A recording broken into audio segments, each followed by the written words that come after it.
In this article, we will discuss about habitual offenders law and caste discrimination in prisons. Why news? The Supreme Court, in its Order 3 2024 ruling, highlighted the persistence of caste-based discrimination and inconsistencies in defining habitual defenders across India.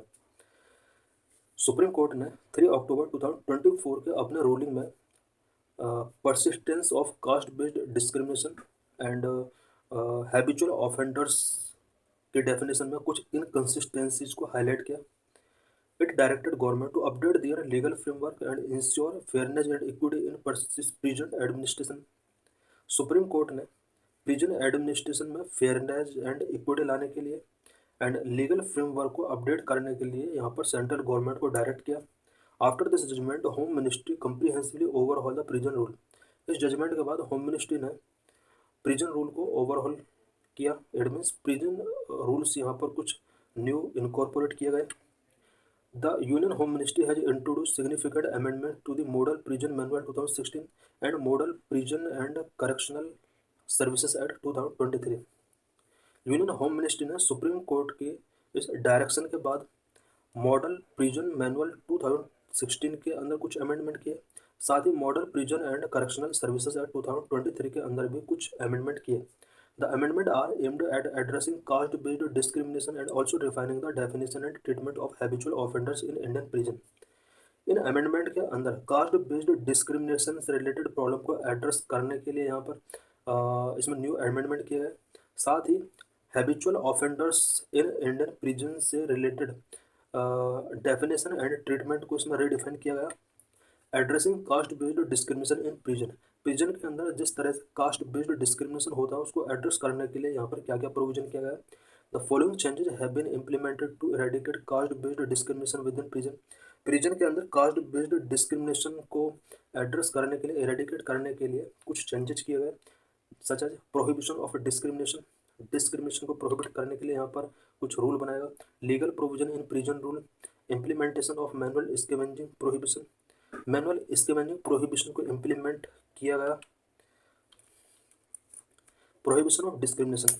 Prison authorities are now mandated to ensure there is no classification, discrimination or segregation of prisoners based on their caste.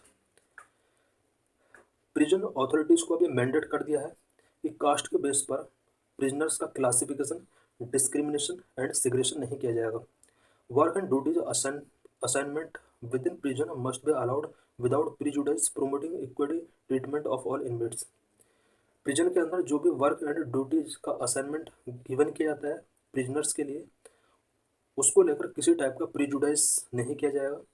All inmates के साथ equal treatment किया जाएगा. Legal provisions in prison rules. A new section 55A titled prohibition of caste based discrimination in prison and correctional institutions has been added under the model prison and correctional services act 2023. यहाँ पर model prison and correctional services act 2023 के under section 55A add किया गया है जिसका title है prohibition of caste based discrimination in prison and correctional institutions. This ensure codified framework to eliminate caste based practice. Caste based practice को eliminate करने के लिए यहाँ पर एक कोडिफाइड फ्रेमवर्क गिवन किया गया है. Implementation of manual scavenging prohibition. The provisions of the prohibition of employment as manual scavengers and their Rehabilitation Act 2013 have been extended to the prison. इससे पहले prohibition of employment as manual scavengers and their rehabilitation act 2013 prisons के अंदर apply नहीं होता था, but अब इस act को प्रिजन के अंदर भी अप्लाई किया जाएगा. Manual scavenging and hazardous cleaning of septic tank और sewers within prison are explicitly prohibited, safeguarding inmates from degrading practices. Manual scavenging and hazardous cleaning of septic tank और sewers prison के अंदर इन्हें explicitly prohibit कर दिया गया है. Redefining habitual offenders. Habitual offenders को अब रीडिफाइन किया गया है. New amendments also address the treatment and classification of habitual offenders following Supreme court directive to standardise definitions and ensure adherence to constitutional principles.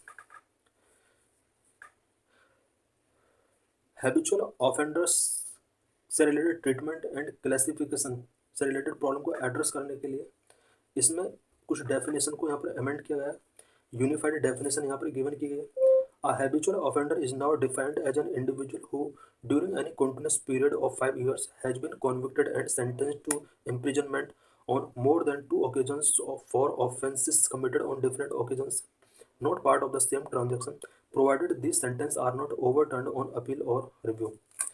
कोई भी पर्सन अगर 5 year के consecutive time में 2 टाइम्स कॉन्विक्ट क्राइम करता है और convicted and sentence उसको given कर दिया जाता है, इम्प्रिजनमेंट उसको गिवन कर दिया जाता है, तो उस केस में उसको हैबिचुअल ऑफेंडर डिक्लेयर किया जा सकता है। बट ये जो 2 टाइम यहाँ पर ऑफेंस हैं वो डिफरेंट ट्रांजेक्शन में होने चाहिए। Time spend in jail under sentence और detention will not be included in the 5 year period.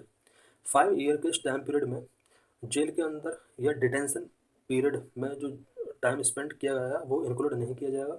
Legislative consistency in state lacking specific habitual offenders act, the union and state government are required to align their prison manuals and rules with the Supreme Court judgment within 3 month. जिन state के अंदर habitual offenders act available नहीं है उन state के अंदर ये provision किया गया है कि सुप्रीम कोर्ट की जो भी गाइडलाइंस है इससे रिलेटेड वो स्टेट सुप्रीम कोर्ट की इन गाइडलाइंस को फॉलो करेंगे। New amendments aim to create consistency across jurisdictions by replacing varied state definitions of habitual offenders with a standard model। New amendment जो किया गया है इस अमेंडमेंट के अकॉर्डिंग वैलिड स्टेट डेफिनेशंस जो हुआ करते थे उन्हें अब यूनिफाइड कर दिया गया है। सिग्निफिकेंस ऑफ द अमेंडमेंट, ये जो अमेंडमेंट अभी किया गया है इस अमेंडमेंट की क्या सिग्निफिकेंस है? इंश्योरिंग इक्विटी, ये अमेंडमेंट इक्विटी को इंश्योर कर सकते हैं, डिग्रेडिंग प्रैक्टिसेस को एलिमिनेट कर सकते हैं, स्टैंडर्डाइज फ्रेमवर्क को स्टैंडर्डाइज किया गया है। Ensuring equity, the amendments aim to uphold the constitutional right to equality and dignity for all prisoners respective of their background और कास्ट। इन अमेंडमेंट का जो मेन एम है वो right to equality and dignity के कॉन्स्टिट्यूशनल राइट जो given है इनको अपहोल्ड करने के लिए, साथ ही जितने भी प्रिजनर्स होते हैं उनका कास्ट क्या है, क्रीड क्या है, कलर क्या है, इसको ध्यान में ना रखकर यहाँ पर इक्विटी एंड डिग्निटी को यहाँ पर प्रिवेल किया गया है। Eliminating degrading practices by prohibiting hazardous cleaning and manual scavenging the rules reinforced human treatment within prison. Because prison के अंदर अब hazardous cleaning and manual scavenging को प्रोहिबिट कर दिया गया है। इससे प्रिजन के अंदर जितने भी इनमेट्स हैं उनके साथ बेटर ट्रीटमेंट किया जा सकता है। Standardized framework, the unified definition of habitual offenders ensure consistent and just treatment of repeated offenders across state, avoiding arbitrary classification। Unified definition of habitual offenders, जो ये अभी नया definition given किया गया है, ये repeated offenders के साथ consistent and just treatment को boost करेगा। It means इनके साथ जो पहले bad behave किया जाता था वो bad behave अब नहीं किया जाएगा।